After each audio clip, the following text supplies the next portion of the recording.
Primero que nada quiero avisar que el tema que me tocó es bastante complicado y tiene bastantes términos teológicos o situaciones en las cuales quizás si me llego a equivocar o a trabar con algo, les pido disculpas, pero bueno, se me ha resultado un poco complicado, en especial este tema. Y el tema del cual hoy vamos a hablar es el pequeño tiempo de angustia y los engaños satánicos de los últimos días. Los primeros tres puntos que aparecen en la revista los voy a tratar de sintetizar un poquito, porque básicamente hablan de, no lo mismo, pero hablan de un marco temporal que sucede prácticamente en simultáneo. Cuando la hermana Elena de White dice que al comenzar el tiempo de angustia fuimos llenados por el Espíritu Santo, cuando salimos a proclamar más plenamente el sábado, no se refería a la época de 1847, sino que se refería a algo un poco posterior. Y hoy nos estamos dando cuenta que su visión está comenzando a tener paso en nuestra época, en este momento.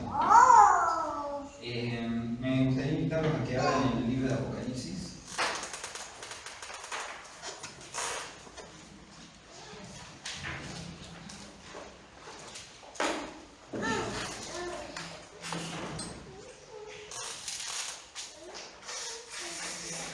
Versículo 13 allá. Capítulo 13, perdón. Cuando ella habla del tiempo de angustia, no se refiere al derramamiento de las plagas, sino que se refiere a un corto periodo que sucede antes de dicho suceso, del derramamiento de las plagas, ¿no? Y de la ira de Dios. Ese corto periodo sucede durante el mensaje del tercer ángel, ¿sí? ¿Alguien que pueda leer Apocalipsis 13:9 y 10? Si alguno tiene oído, oiga. Si alguno lleva en cautividad, va en cautividad. Si alguno mata a espada debe ser muerto.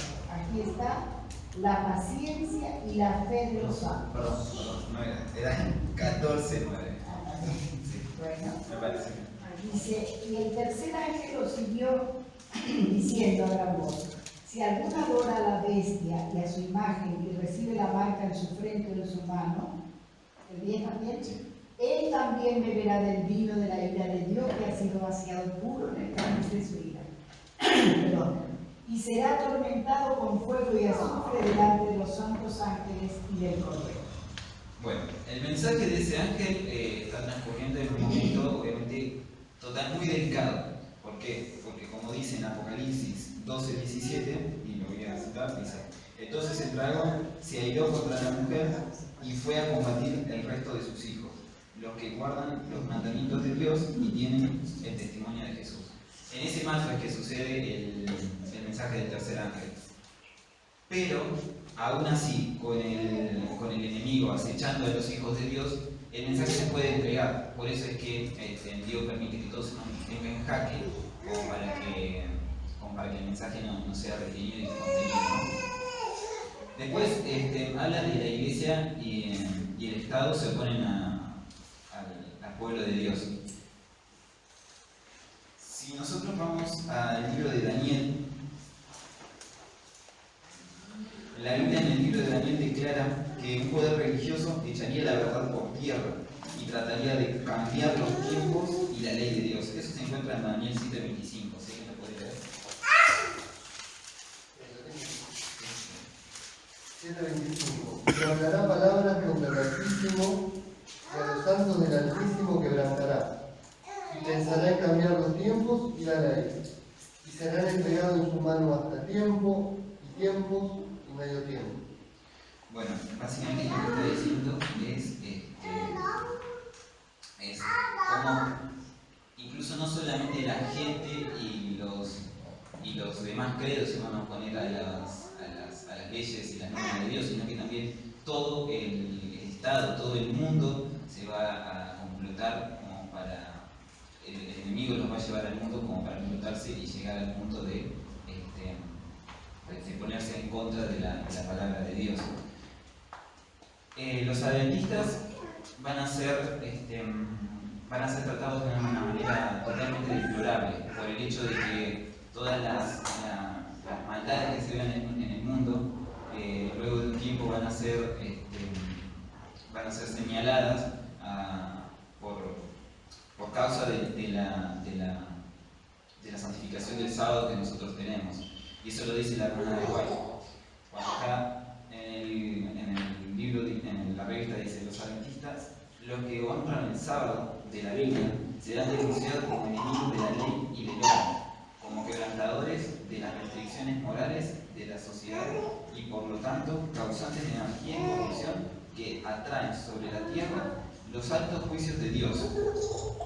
Acá tengo otras citas en la de White, que dice: la misma mente magistral que maquinó contra los fieles en siglos pasados sigue procurando liberar la tierra de aquellos que temen a Dios y obedecen su ley. El mismo enemigo que fue antes de ser, voy a agarrar por otro lado, antes de que Satanás fuera nuestro enemigo, fue enemigo de Dios. Y siendo enemigo de Dios, nosotros muchas veces nos sentimos confiados, o quizás decimos a Dios que Dios venga allá, o que ya se sucedan todas estas cosas, pero quizás no nos damos cuenta de la gravedad que todo este acontecimiento va a traer. Javier el otro día decía que uno no se puede imaginar que le tengan de los pelos a un hijo y que le apunten con un arma y que le digan: renega de tu fe. Porque esas cosas van a pasar, va a ser así, incluso va a ser peor. Entonces no podemos tomar tan a la ligera el hecho de decir que ya sucedan todas estas cosas. Queremos que sucedan para que terminen, para que ya no haya tanta tristeza, tanto dolor, tanta basura, por así decirlo, ¿no? en el mundo en el cual vivimos, en el ámbito que nos rodea. Pero hay que ser muy cuidadosos, hermanos, porque el enemigo, antes de ser nuestro enemigo, fue enemigo de Dios. Y él fue la mano derecha de Dios. Así que hay que tener quizás hasta cierto cuidado con las palabras que utilizamos, porque el enemigo está atento a cada palabra que nosotros utilizamos. Condenados a muerte, ahí es otro título. Dice: se requerirá de los hombres que rindan obediencia a los edictos humanos en violación de la ley divina. Los que sean fieles a Dios y al deber serán amenazados, denunciados y proscritos. Alguien que vaya a Lucas 21.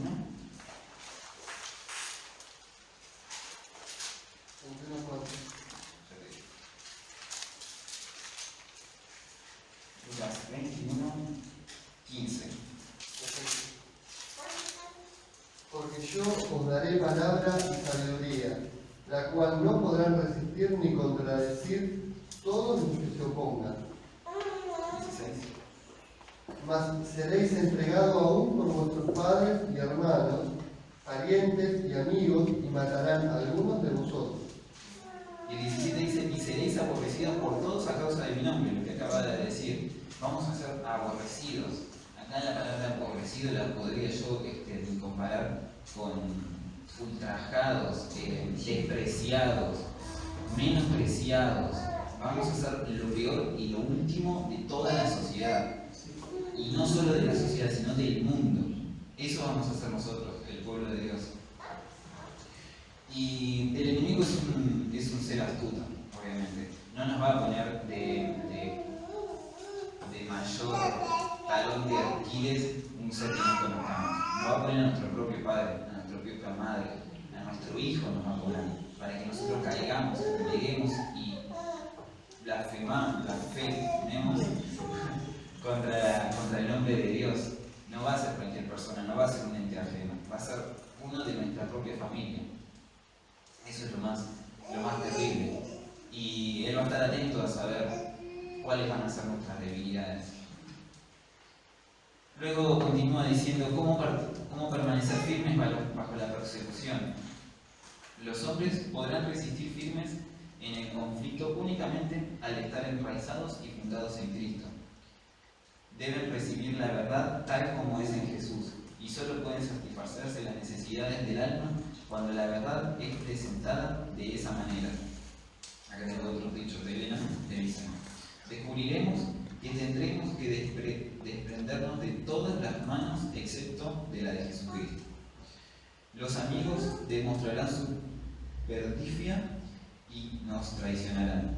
Nuestros familiares, engañados por el enemigo y convencidos de que están sirviendo a Dios, nos harán frente y pondrán su máximo empeño para ponernos en situaciones difíciles con la esperanza de que reneguemos de nuestra fe. Pero podremos poner confiadamente nuestra mano en la de Cristo en medio de las tinieblas y del peligro. Lo que nosotros tenemos que tener presente en esas situaciones es no tener un pensamiento finito, por lo que yo veo y leo, ¿no? Y por lo que quizás Dios nos trata de decir, no es tener un pensamiento finito, porque las cosas de este mundo son finitas. Mundanamente es una aberración decir que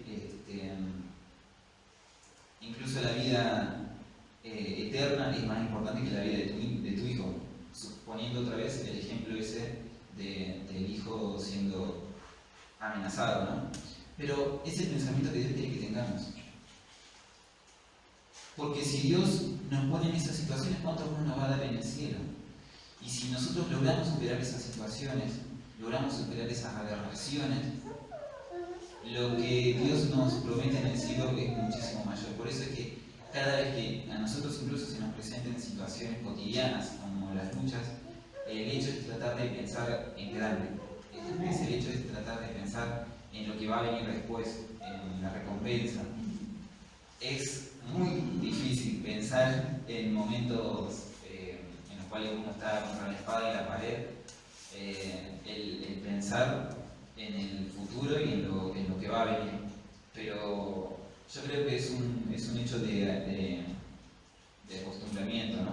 De acostumbrarse y de hoy pienso así, mañana sigo pensando así. Y si todos los días pensamos de la misma manera, va a llegar un momento que nos vamos a convencer, el Espíritu Santo nos va a convencer de que lo que nosotros estamos haciendo, el delito contra la palabra de Dios que estemos cometiendo en cualquier situación, va a tener no una repercusión instantánea, sino una repercusión eterna. Y cuando nosotros entendamos eso, yo creo que no va a haber trabas para nosotros. Eso va a ser mucho más adelante, como la Biblia lo dice, pero va a ser así. Eso es una bendición y una promesa de Dios. Y si Dios promete, no nos va a fallar. Amén. Sigue, la aflicción purifica al pueblo de Dios. Yo que vayamos a Proverbios. Voy a pasar por la Biblia. Dice, no dice Proverbios, sino dice: Dios ama a su iglesia con un amor infinito. Nunca deja de velar sobre su heredad. Solo permite las aflicciones que su iglesia necesita para su purificación, para su bien presente y eterno. Purificará su iglesia como así purificó el templo en el principio y a fin de su ministerio terrenal. Todas las pruebas que inflige a la iglesia tienen por objeto dar a su pueblo una piedad más profunda y una fuerza mayor para llevar los triunfos de la cruz en todas partes del mundo. Si nosotros leemos esto, todas las cosas que hoy por hoy están pasando tienen muchísimo sentido, ¿no? Como una persona, uno tiene tan por encima la UAP, ¿no? La Universidad Adventista del Plata, y dice cómo una persona pudo haber llevado containers y haberse ensuciado las manos de tal manera, tanto en un ámbito tan santo, ¿sí? Rodeado de tantas personas consagradas, ¿no? En un ámbito que uno dice, bueno, esa persona, ese hermano debe estar consagrado, yo debo ser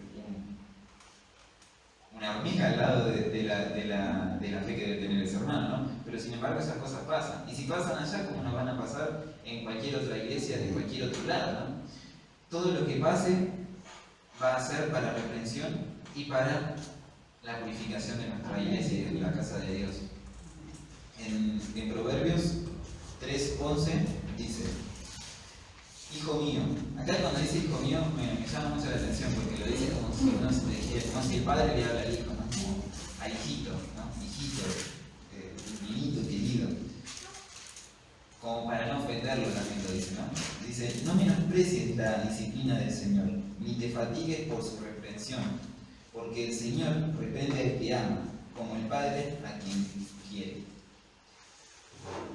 Hermanos, si nosotros vemos que estamos pasando por momentos difíciles, tanto personales como en la familia, como en la iglesia, etcétera, etcétera, algo nos debe estar tratando de decir Dios.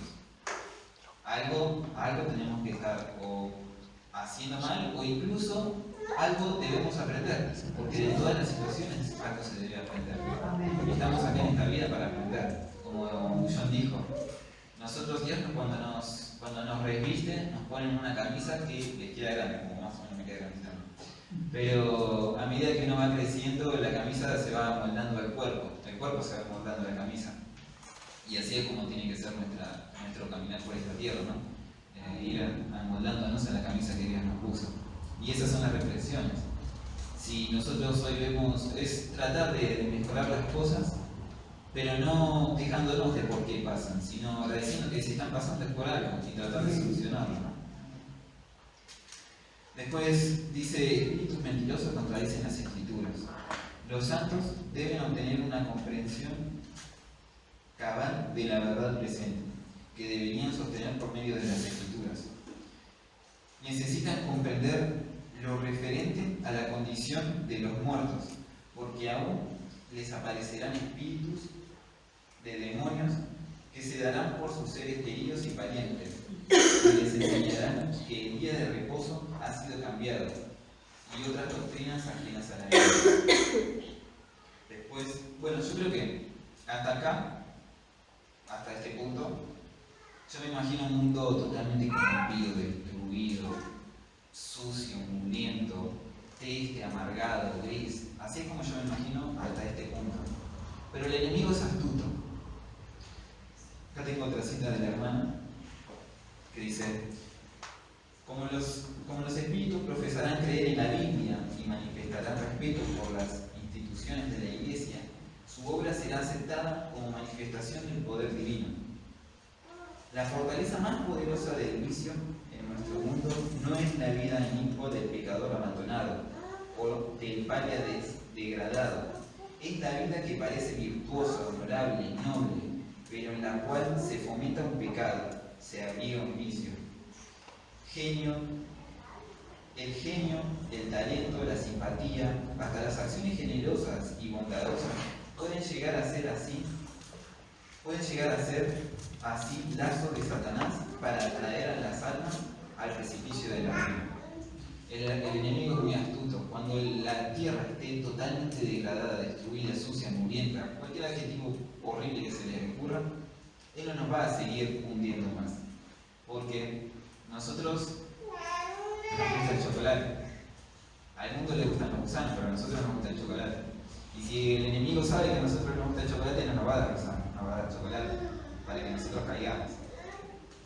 Así de la misma manera como nosotros tendremos que traer un hermano a la iglesia, el enemigo nos va a traer a su redil, a su perdición, a su precipicio.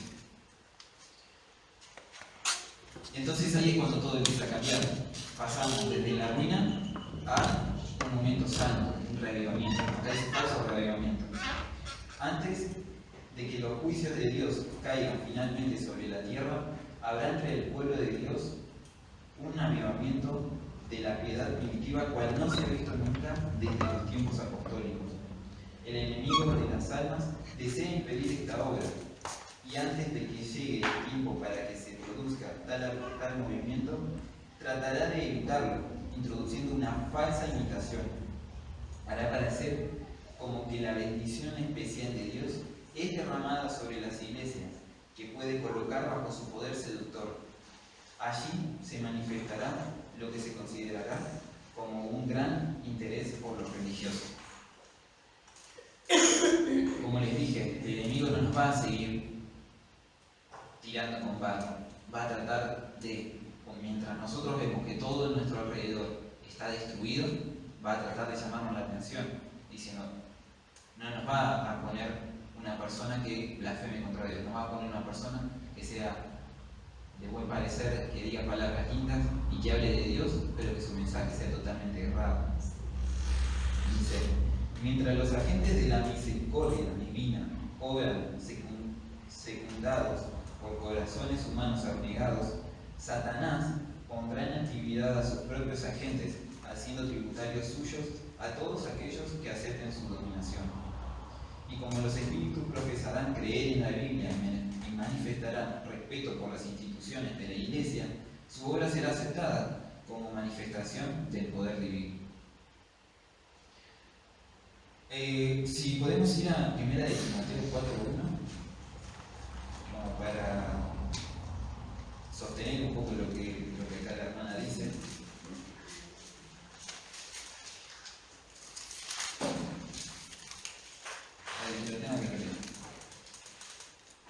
Pero el Espíritu dice claramente que en los posteriores tiempos algunos postularan de la fe, escuchando a espíritus engañadores de la doctrina de demonios. Las palabras pueden sonar bonitas, pero si el mensaje es cerrado, no es de Dios. Creo que ese sería un perfecto resumen.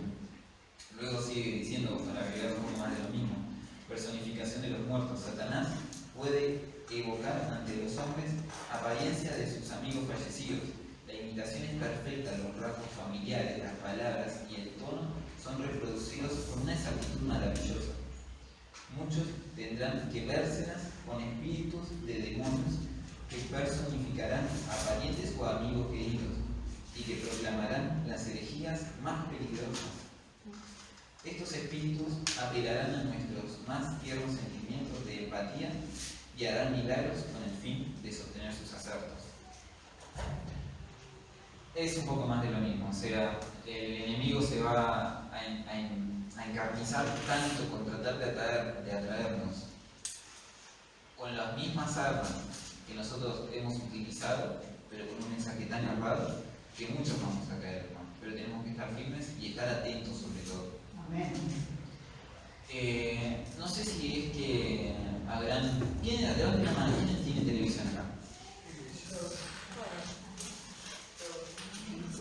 ¿Todos? ¿Y de todos ustedes quiénes tienen cable? Todos. Yo no tengo. ¿No tenés cable? Yo no tengo. Si prestan atención, hoy por hoy, a mí por lo menos en lo personal, y sin tratar de indagar mucho ni prestar muchísima atención, me han llamado la atención 3 publicidades. No sé si los que ya le han llamado la atención es para compartir un poco el pensamiento, y a los que no, para que la próxima vez cuando la vean que presten un poco de atención. Porque un pastor dijo, cualquier libro, cualquier canción, cualquier película, cualquier programa, cualquier cosa que nosotros leamos, escuchemos o veamos, trata de transmitir un mensaje. Yo en mi ignorancia, cuando trataba de hacer música, yo trataba de transmitir un mensaje, una emoción a través de los sonidos. Yo mi ignorancia y mi poca conocimiento musical. Imagínense una persona que estudió para poder hacerlo. Lo transmitiría con mucha facilidad y de una manera muy sutil. Las 3 propagandas que yo les quería mencionar es una, la de Fivertel, ahora por Fivertel, en la cual actúa o aparece Beto Casella, y de una manera muy sutil, y por lo general yo las noto que están muy apuntadas a los jóvenes, de una manera muy sutil, como que trata de llevar el mensaje de que si no vivís la vida hoy, dentro de pocos años te vas a encontrar con hijos que lo trata de representar de una manera infeliz a los hijos, y con trabajo y con cosas con las cuales no vas a poder ir a la playa con tus amigos. Ese es más o menos el mensaje. Y es de una compañía de internet. Díganme que tiene que ver una cosa con ese es el mensaje que da la propaganda.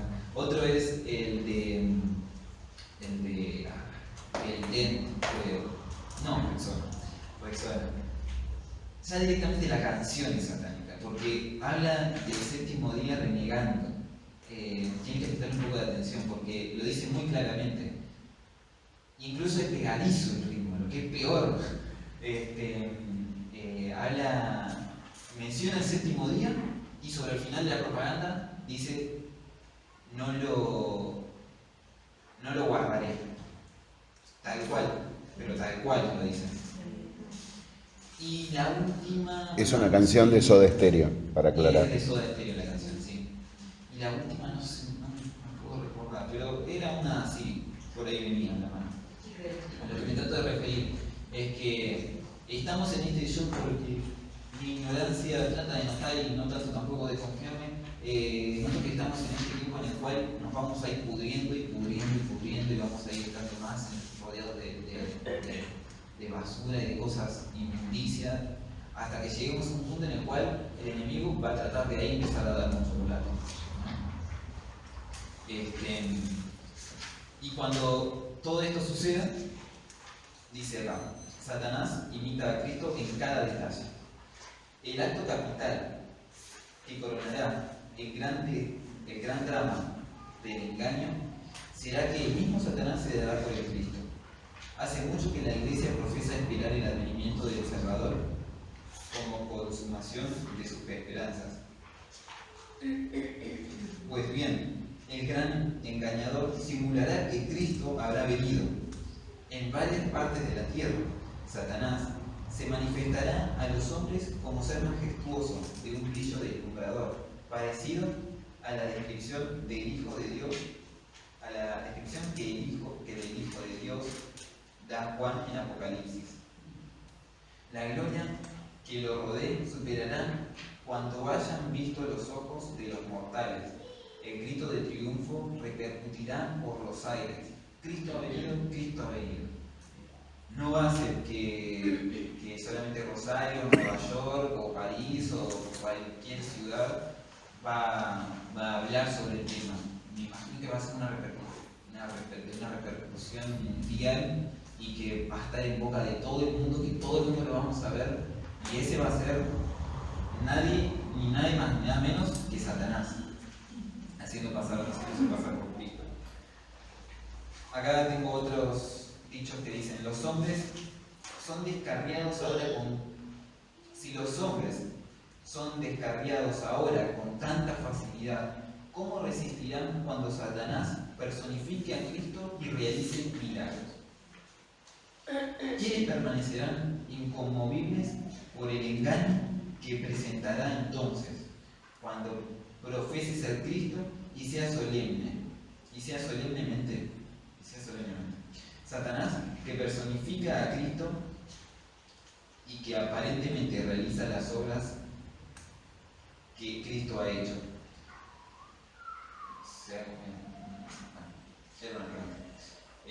Lo que trata de decir, si nosotros ahora cedemos con tanta facilidad a nuestras tentaciones mundanas y las cuales nos tienen presos, porque venimos de pecado, ¿qué tan fácil vamos a caer ante un ser que emana resplandor, que habla palabras maravillosas, que habla sobre la Biblia?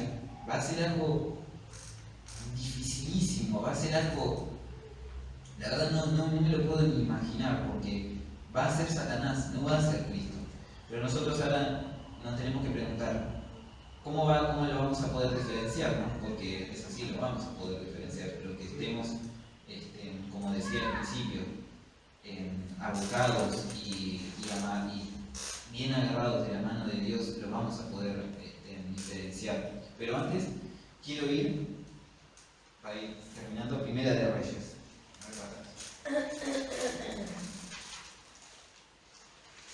Primera de Reyes.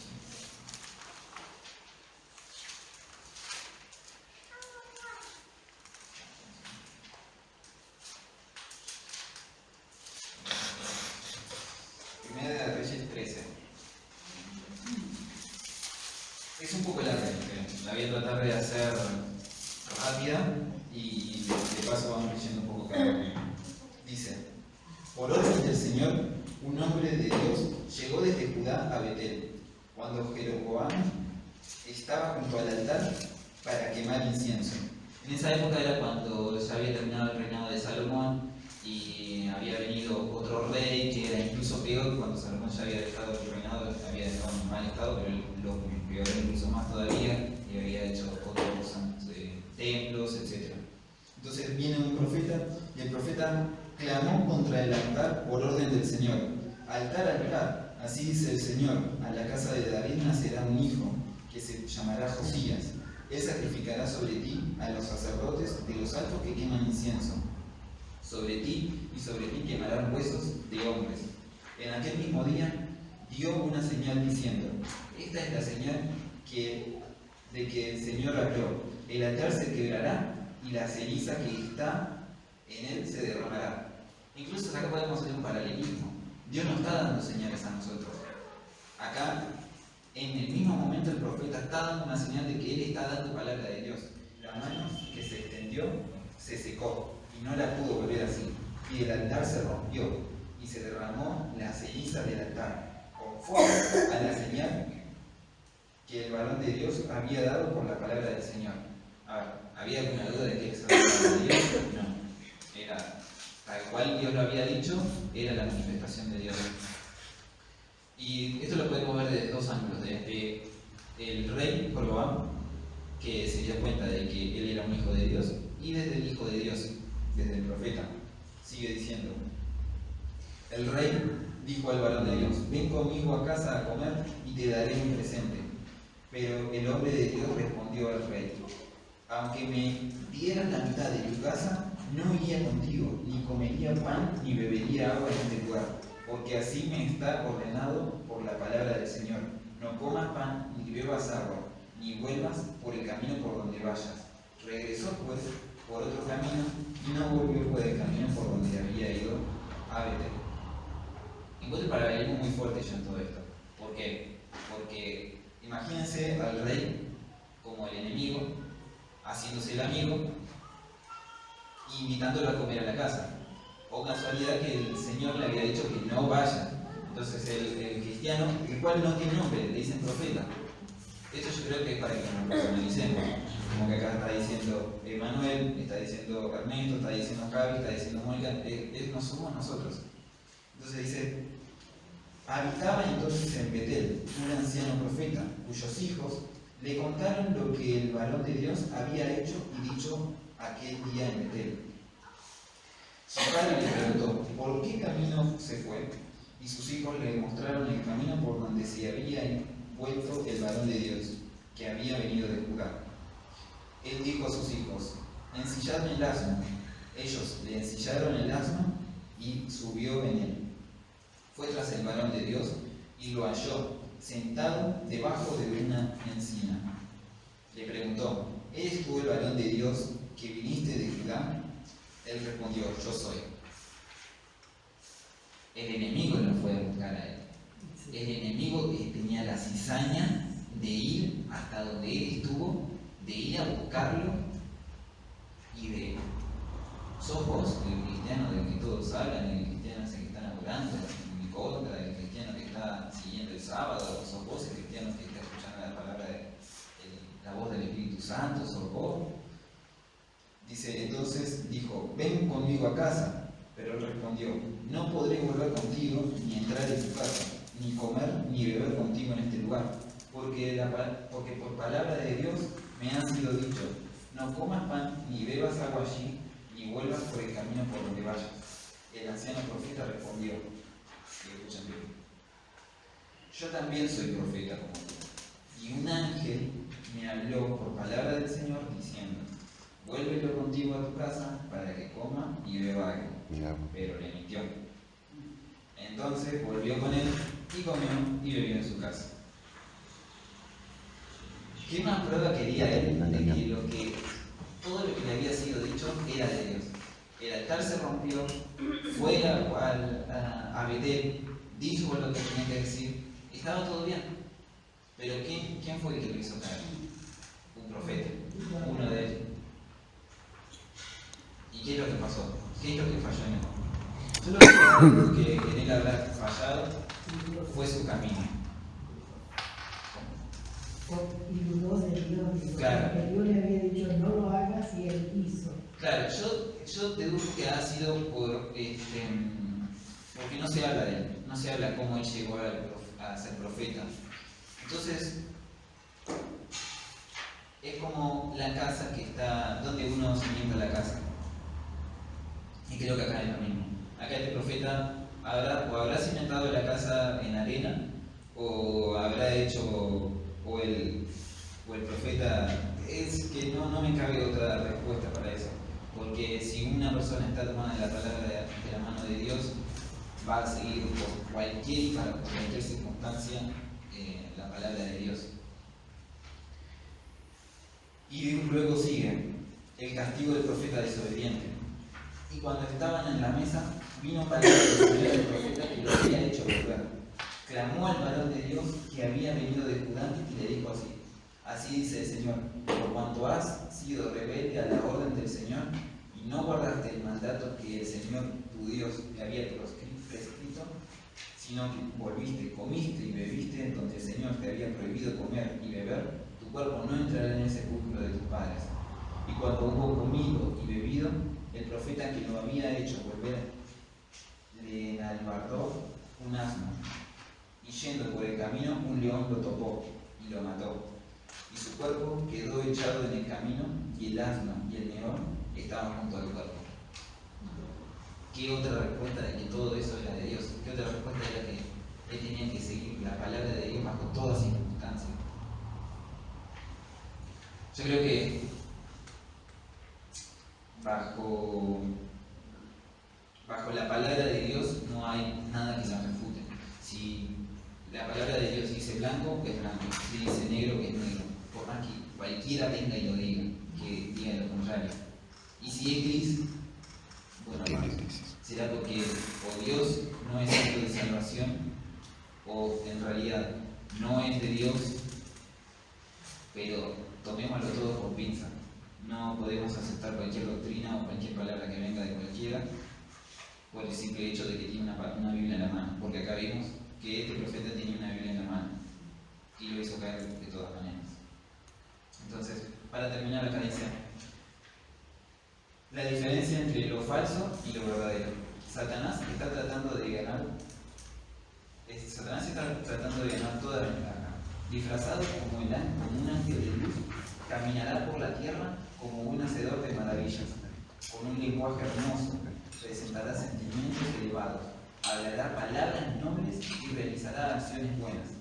Cristo será personificado, pero en un punto habrá una diferencia marcada. Satanás desviará a la gente de la ley de Dios.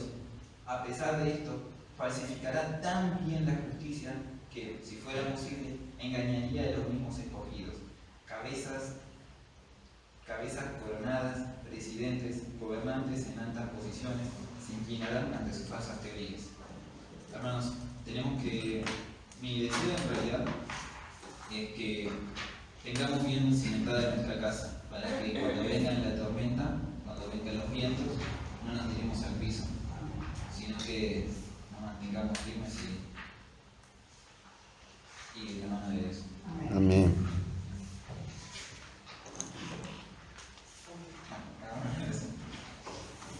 Querido Padre, que estás en las alturas de los cielos, santificado y respetado sea tu santo nombre, Padre. Queríamos agradecer por habernos reunido aquí en su casa, Padre, para leer un poco de su palabra y aprender de su doctrina, Padre.